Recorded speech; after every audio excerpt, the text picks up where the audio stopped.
Hello everyone, welcome to सर्वोच्च IAS. आज मैं आपको एक कंट्रोवर्सी के बारे में बताऊंगा जो कि उत्तर प्रदेश में हाल ही में ये कंट्रोवर्सी हुआ है। इसमें दो एंगल जुड़ा हुआ है, सेपरेशन ऑफ पावर और जुडिशियल इंडिपेंडेंस का। और ये इसलिए इम्पोर्टेंट है क्योंकि आपको पता होगा कि this two topics are in GS paper 2 और ये दो टॉपिक से बार बार सवाल पूछा जाता है। और अगर आप इस कंट्रोवर्सी को समझेंगे तो पहली चीज़ आपको ये दो टॉपिक समझ में आएगा और साथ ही साथ आपके पास एक एग्जाम्पल भी बना हुआ रहेगा, जिस एग्जाम्पल को आप इजीली जब भी इस टाइप का सवाल आए तो आप इस एग्जाम्पल को मेंशन करेंगे तो आपका आंसर काफ़ी इन्फ्लुएंसिव लगेगा। इतने छोटे लेवल पे जाकर के इतने माइनर चीज़ों को माइनर चीज़ों को सोच करके आपने वहाँ पर भी एक कॉन्स्टिट्यूशन एंगल के तरीके से पर्सपेक्टिव से आपने पढ़ा। That is important. तो इन सारी चीज़ों को समझेंगे, but before that there is a little introduction about this platform. If you are preparing for UPSC Civil Services examination or a state civil services examination, then you are watching the right lecture. This is the right platform for all of you. The reason is here you will get each and every resources that is required for your smooth and effective preparation. It's completely free, without any cost, without any charges. We are not taking any charges from you. Currently, we are providing complete package for GS paper 2, GS paper 3, and anthropology optional. That is going to be started from mid September onwards, और mid सितंबर onwards से ये तीनों subject को हम शुरुआत करेंगे और दिसंबर तक आते आते सारे के सारे सब्जेक्ट की गारंटी हमारी, ये तीनों पेपर का गारंटी हमारा है। आपका 110% आप यहाँ से किसी भी तरीके का सवाल लेकर के आएंगे, आपसे सवाल बनेगा। दूसरा चीज़ कि अगर आप हमारे इस प्लेटफॉर्म सर्वोच्च आईएएस के प्लेटफॉर्म पर नए हैं तो हमारे चैनल को सब्सक्राइब कीजिए। अगर हमारा वे ऑफ एक्सप्लेनेशन आपको बढ़िया लगे तो आप हमारे लेक्चर को लाइक कीजिए और ज़्यादा से ज़्यादा लोगों तक शेयर कीजिए ताकि जो ज़रूरतमंद लोग हैं उनका कुछ फ़ायदा हो सके। चलिए अब विदाउट वेस्टिंग मच टाइम हम अपने कॉन्टेक्स्ट पे आ जाते हैं। ये कंट्रोवर्सी उत्तर प्रदेश में एक सिविल जज और सीनियर आईएएस ऑफिसर के एलिजिड इंटरेक्शन को लेकर के है। और ये जो आईएएस ऑफिसर हैं उनका नाम है दुर्गा शक्ति नागपाल। और सिविल जज जो है वो लीव पे थी जुलाई 15 से। और यहाँ पर सिविल जज जब वो लीव पे थी तो उनके फ़ोन पे रिपीटेड कॉल्स हैं और वो जो कॉल थे वो डिविजनल कमिश्नर के ऑफिस से कॉल आ रहे थे। इस कॉल में एक लैंड डिस्प्यूट केस को लेकर के पूछा जा रहा था कि लैंड डिस्प्यूट केस कब तक लिस्ट होगा, पहला।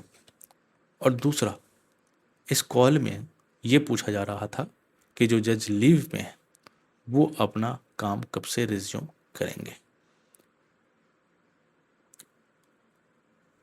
तो ये सब कंसर्न है जो रेज हुआ इस पार्टिकुलर कम्युनिकेशन में इस रिपीटेड कॉल के बाद, that questions asked regarding duration of leave, discussions concerning a long pending land dispute, and tone of communication alleged to amount to administrative interference in judiciary.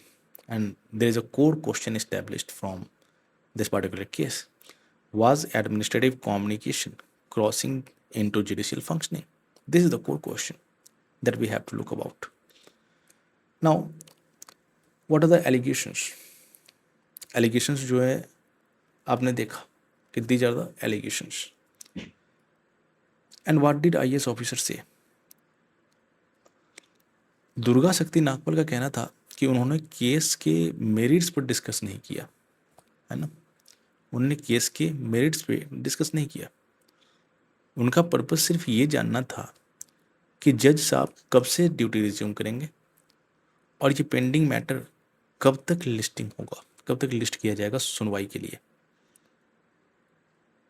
और यहाँ पर एक लीगल डिस्प्यूट निकल करके आ जाता है कि क्या एडमिनिस्ट्रेटिव कम्युनिकेशन, अगर जुडिशरी और एडमिनिस्ट्रेटिव के बीच किसी भी तरीके का कोई कम्युनिकेशन होता है तो क्या इसे हम ऑटोमेटिकली जुडिशरी इंटरफेरेंस मान लें? तो नहीं सर, हम किसी भी तरीके का कम्युनिकेशन अगर एक एग्जीक्यूटिव और जुडिशरी में हो तो हम उसे जुडिशियल इंटरफेरेंस नहीं मान सकते। हमें उसे एग्जामिन करना पड़ेगा कि कॉन्टेक्स्ट क्या था कम्युनिकेशन का, कंटेंट क्या था कम्युनिकेशन का, पर्पस क्या था, और जो टोन आपने उस कम्युनिकेशन में यूज़ किया वो क्या था। इन सारे चीज़ों को एग्जामिन करने के बाद तब जाकर के हम किसी कंक्लूजन पे पहुंचेंगे कि ये जुडिशरी के साथ इंटरफेरेंस था या नहीं था। इसमें इलाहाबाद हाईकोर्ट का ऑब्जर्वेशन आया। हाईकोर्ट ने एलिगेशंस को सीरियस माना, जो भी एलिगेशंस दुर्गा शक्ति नागपाल के खिलाफ लगाया गया उस एलिगेशन को सीरियस माना। कोर्ट ने कहा कि प्राइमा फेसी यानी फर्स्ट साइट में एलिजेड प्रेशर जुडिशरी की इंडिपेंडेंस और एडमिनिस्ट्रेशन ऑफ जस्टिस को अफेक्ट कर सकता है। लेकिन प्राइमा फेसी ऑब्जर्वेशन का मतलब फाइनल गिल्ट नहीं होता है सर, है ना। यहाँ जो है कोर्ट इस मैटर को बहुत ही सीरियस देखती है। कोर्ट इस मैटर को प्राइमा फेसी समझती है कि it somehow affects judicial independence, and High Court ruled that such actions could obstruct the administration of justice and could not simply be ignored. So that's why a proper and effective and appropriate examination is necessary in finding out the actual constitutional angle, actual criminal angle of all these things. यहाँ पर एक और चीज़ समझने का जरूरत है कि High Court emphasize that initial observation warrant stringent examination. ठीक है, ये तो हो गया। आगे यहाँ पे आपको एक क्रिमिनल कॉन्टेम्प्ट एंगल समझने की जरूरत है। कोर्ट ने मैटर को अप्रोप्रिएट बेंच के सामने क्रिमिनल कॉन्टेम्प्ट के एंगल से एग्जामिन करने की डायरेक्शन दी। और क्रिमिनल कॉन्टेम्प्ट का ब्रॉड पर्पस है ऐसे कंडक्ट को एड्रेस करना जो जुडिशियल प्रोसीडिंग्स या एडमिनिस्ट्रेशन ऑफ जस्टिस में इंटरफेरेंस या ऑब्स्ट्रक्शन क्रिएट करे। अब इस बात को समझिए कि यहाँ पे क्रिमिनल कॉन्टेम्प्ट कैसे जुड़ा हुआ है। दुर्गा शक्ति नागपाल ने कॉल किया, रिपीटेड कॉल किया। क्या वो स्कैंडलाइज या फिर कोर्ट की अथॉरिटी को लोअर कर रहा है? क्या वो किसी भी तरीके से जुडिशियल प्रोसीडिंग्स को प्रेजुडिस कर रहा है या फिर वो इंटरफेयर कर रहा है एडमिनिस्ट्रेशन ऑफ जस्टिस में, ऑब्स्ट्रक्ट कर रहा है एडमिनिस्ट्रेशन ऑफ जस्टिस में? These are the scope of criminal contempt. अगर इनमें से कोई भी चीज अगर एप्लीकेबल है तो हम उसे क्रिमिनल कॉन्टेम्प्ट मानेंगे। और ये तब हम समझ पाएंगे कि क्या ये क्रिमिनल कॉन्टेम्प्ट है या नहीं है जब हाई कोर्ट का डिसीजन आ जाएगा। फिलहाल तब तक के लिए हम इसे यहीं तक छोड़ते हैं। ये पूरा का पूरा स्टोरी है सर। यहाँ पे जो कॉन्सेप्ट है वो ये है कि why judicial independence matter. Judicial independence का सिंपल मीनिंग है कि जज अपना डिसीजन लॉ, फैक्ट्स और एविडेंस की बेसिस पर ले, है ना। जुडिशियरी इंडिपेंडेंस का मतलब सिर्फ इतना है कि जज अपना डिसीजन लॉ, फैक्ट्स और एविडेंस की बेसिस पर ले, किसी एग्जीक्यूटिव या पॉलिटिकल प्रेशर के बेसिस पर नहीं। और अगर जज इंडिपेंडेंट नहीं होंगे ना, जज पे किसी भी तरीके का कोई अगर प्रेशर हो तो रूल ऑफ लॉ और पब्लिक कॉन्फिडेंस दोनों वीक हो सकता है। सीधी सी बात है ना। आपको अगर लगेगा कि कोई जज किसी डीएम के कहने से या किसी मंत्री के कहने से डिसीजन ले रहा हो तो क्या आपको जस्टिस पे भरोसा रहेगा? नहीं रहेगा। आपका ट्रस्ट खत्म हो जाएगा। और जिस दिन जुडिशियरी से लोगों का ट्रस्ट खत्म हो गया उस दिन देश को बर्बाद होने में समय नहीं लगेगा, सब कुछ कोलैप्स हो जाएगा सर। आज भी हम जुडिशियरी पे उतना ही भरोसा करते हैं जितना हम 40 साल पहले करते थे। और जस्टिस पे भरोसा होना जरूरी है। तो इसीलिए जुडिशियल इंडिपेंडेंस का बेसिक मतलब है कि किसी भी तरीके से कोई प्रेशर ना हो, ना वो एग्जीक्यूटिव प्रेशर हो, ना वो पॉलिटिकल प्रेशर हो, और ना किसी तरीके से फियर या फिर फेवर हो। और इससे कॉन्स्टिट्यूशनल इम्पैक्ट है। अगर इंडिपेंडेंट जुडिशियरी होगा तो रूल ऑफ मेंटेन रहेगा, और अगर रूल ऑफ मेंटेन रहेगा तो हम कॉन्स्टिट्यूशनल डेमोक्रेसी को प्रमोट कर पाएंगे, मेंटेन रख पाएंगे। अब यहाँ पर सेपरेशन ऑफ पावर, डेमोक्रेसी में ब्रॉडली लेजिस्लेचर लॉज बनाता है, आप सभी को पता है। एग्जीक्यूटिव उस लॉ को इम्प्लीमेंट करता है और गवर्नमेंट पॉलिसीज को एडमिनिस्टर करता है, ठीक है। और जुडिशियरी लॉ को इंटरप्रेट करता है and they also adjudicates civil and criminal disputes, है ना। और इंडिया में का पावर्स जो है ना, ये लेजिस्लेचर का पावर लॉ बनाना, एग्जीक्यूटिव का पावर एडमिनिस्टर करना, लॉ को इम्प्लीमेंट करना, और जुडिशरी का पावर है कि लॉ को इंटरप्रेट करो और किसी भी तरीके से कोई डिस्प्यूट हो उसको लेकर के एडजुडिकेशन करो। और इंडिया में पावर कंप्लीटली सेपरेटेड नहीं है, इंडिया में पावर कंप्लीटली सेपरेट नहीं है। It works on the basis of principle of checks and balances. आप सभी को ये चीज पता है, चेक्स एंड बैलेंसेस पे ये काम करता है। लेकिन एक इंस्टीट्यूशन को दूसरे के कोर फंक्शन में इम्प्रॉपर इंटरफेरेंस नहीं करना चाहिए, है ना। तो ये सबको एक दूसरे पे चेक्स और बैलेंस करके चलेगा। लेकिन जो एग्जीक्यूटिव का काम है उसमें लेजिस्लेचर किसी भी तरीके से इंटरफेयर ना करे, और जो जुडिशरी का काम है उसमें एग्जीक्यूटिव किसी तरीके से इंटरफेयर ना करे। कोऑर्डिनेट कर सकता है, coordination is necessary, but interference in education is strictly impermissible. Now another question, why informal pressure is dangerous. जो दुर्गा शक्ति नागपाल उस जज को रिपीटेडली कॉल कर रही थी, it was considered as informal pressure. और ये इनफॉर्मल प्रेशर डेंजरस क्यों है?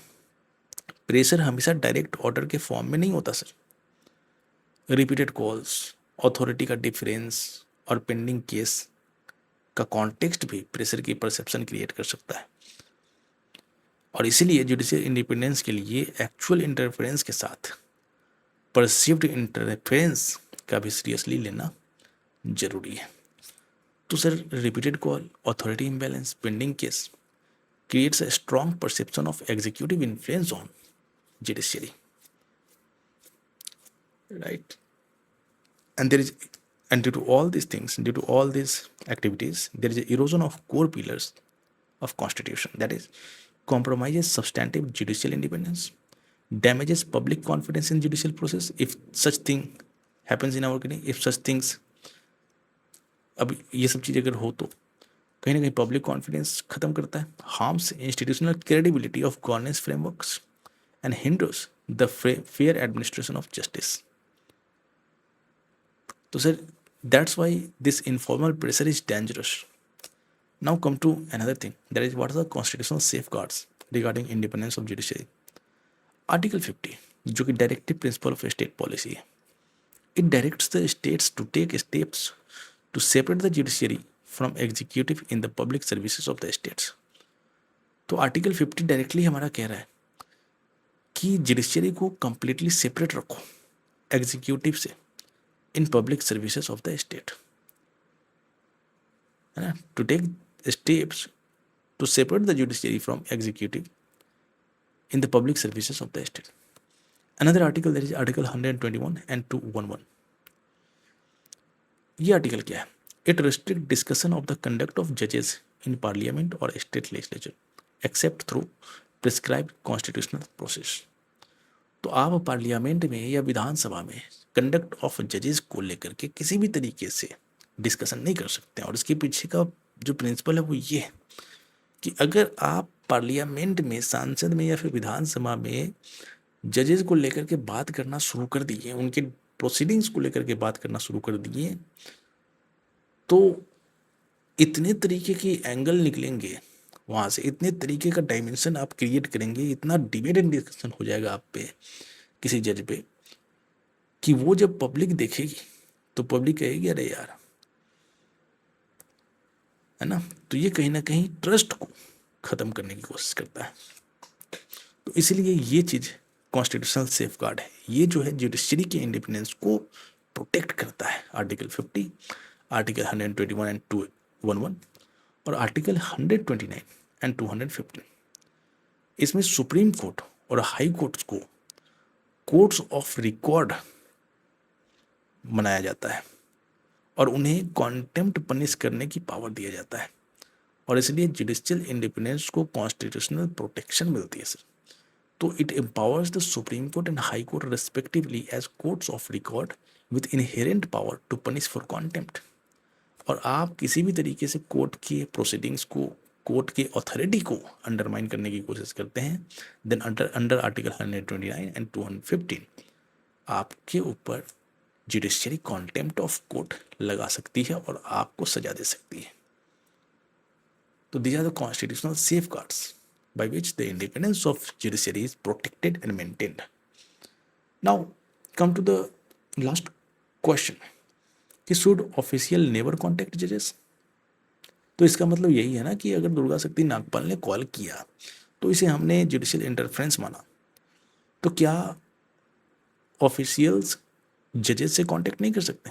इसका आंसर है नहीं, ना। एग्जीक्यूटिव और जुडिशरी के बीच लेजिटिमेट एडमिनिस्ट्रेटिव कम्युनिकेशन पॉसिबल है। Administrative coordination and official protocol में समटाइम्स भी entirely legitimate and necessary. Problem तब होती है ना जब कम्युनिकेशन पेंडिंग केस के मेरिट्स को, है ना, जब कम्युनिकेशन आप किसी पेंडिंग केस के मेरिट को लेकर के, आप किसी जुडिशियल डिसीजन को लेकर के, आप किसी जुडिशियल डिसीजन या फिर जज के फंक्शनिंग को लेकर के बात करते हैं तो कहीं ना कहीं वो एक तरीके से इन्फ्लुएंस और प्रेशर के फॉर्म में देखा जाता है। और इसलिए प्रिंसिपल ये है कि आप कोऑर्डिनेट कर सकते हैं, आप कम्युनिकेट कर सकते हैं, but without interfering in the domain of respective institution, है ना। So there is a strict boundary for communication. Must have clear, transparent institutional process for communication. Must follow established institutional protocols. Zero discussion concerning the merits of a pending case. And absolute absence of coercion, pressure और veiled hints.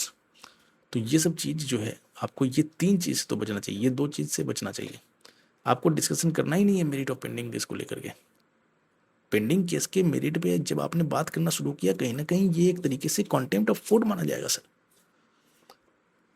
So that's why आप ऐसा नहीं कह सकते कि official कभी भी जज से कांटेक्ट नहीं कर सकते, वो कोऑर्डिनेट कर सकते हैं, जो लेकिन जो इंस्टीट्यूशनल प्रोटोकॉल है, जो ट्रांसपेरेंट इंस्टीट्यूशनल पर्पस है, उसके अकॉर्डिंग आप कर सकते हैं। Now what are the way forward? इस टाइप के कंट्रोवर्सीज को अवॉइड करने के लिए क्लियर प्रोटोकॉल्स होने चाहिए, जैसे कि पेंडिंग केसेस पर इनफॉर्मल कम्युनिकेशन मिनिमाइज हो, है ना। दूसरा, इंपॉर्टेंट कम्युनिकेशन इंस्टीट्यूशनल चैनल से हो। और तीसरा, सीरियस एलिगेशंस पर अगर कोई बात करनी हो तो सीरियस एलिगेशंस पर इंडिपेंडेंट इंक्वायरी हो, और साथ ही जुडिशियल ऑफिसर्स को एक्सटर्नल प्रेशर से प्रोटेक्शन मिलनी चाहिए। तो ये वे फॉरवर्ड है। There should be clear protocols, establish strict communication guidelines between executive officers and judicial officers, favouring formal written channels, ताकि ये पूरे तरीके से ट्रांसपेरेंट हो, है ना। दूसरा, इंडिपेंडेंट इंक्वायरी। जब भी किसी भी तरीके का अगर कोई कम्युनिकेशन हो, एलिगेशंस हो, तो उस पर इंडिपेंडेंट इंक्वायरी हो और जजेस की इंडिपेंडेंस प्रोटेक्टेड हो, जजेस को प्रोटेक्शन मिलनी चाहिए। आगे पूरा मुद्दा हमने समझा। एक प्रैक्टिस क्वेश्चन है जो यहाँ से क्वेश्चन निकल करके आ सकता है। Judicial independence is essential for the rule of law. Discuss the challenges posed by executive interference and suggest safeguards. 150 words। और जो फ्रेमवर्क होगा आपके आंसर का, इंट्रोडक्शन, बॉडी एंड कंक्लूजन। कैसे लिखेंगे आप? Judicial independence as basic requirement of constitutional democracy, ये हो जाएगा आपका इंट्रोडक्शन। बॉडी में आप लिखेंगे सेपरेशन ऑफ पावर, बताएंगे, आर्टिकल 50 मेंशन करेंगे, इनफॉर्मल एग्जीक्यूटिव प्रेशर मेंटेन करेंगे, और वहाँ पे एग्जाम्पल देंगे दुर्गा शक्ति नागपाल वाला। आप अकाउंटेबिलिटी के बारे में बात करेंगे और कॉन्टेम्प्ट और जुरिस्डिक्शन के बारे में बात करेंगे। और जो कंक्लूजन जो काफ़ी इंपॉर्टेंट होगा, जो आपको एक बैलेंस तरीके से कंक्लूजन देने की ज़रूरत है, that is strong democracy requires both judicial independence and accountable public institutions. और लास्ट में जो प्रीलिम्स के लिए आपको याद रखने की जरूरत है, article 50, article 129, article 215, legal concepts जो कि क्रिमिनल कॉन्टेम्प्ट और प्राइमा फेसी, और कोर्ट टेक अवे जो कि कंक्लूजन के रूप में काम करेगा आपके लिए। That is judicial independence protects जजेस not just from direct executive orders but also from civil informal pressure. And in the last, this is the broad conclusion, master conclusion. The independence of judiciary is not merely freedom from direct orders. It also requires protection from informal pressure that can influence judicial decision making. And that's why rule of law is the first. And this is the priority. ठीक है sir, तो ये पूरा का पूरा मुद्दा है। जाने से पहले अगर हमारा वे ऑफ एक्सप्लेनेशन आपको बढ़िया लगे तो हमारे लेक्चर को लाइक कीजिए, और किसी भी तरीके की कोई डाउट हो आप हमसे कमेंट बॉक्स में मुझसे डाउट पूछिए, मैं डेफिनेटली आपके सवाल का जवाब दूंगा, और ज़्यादा से ज़्यादा लोगों तक शेयर करें सर। चलिए।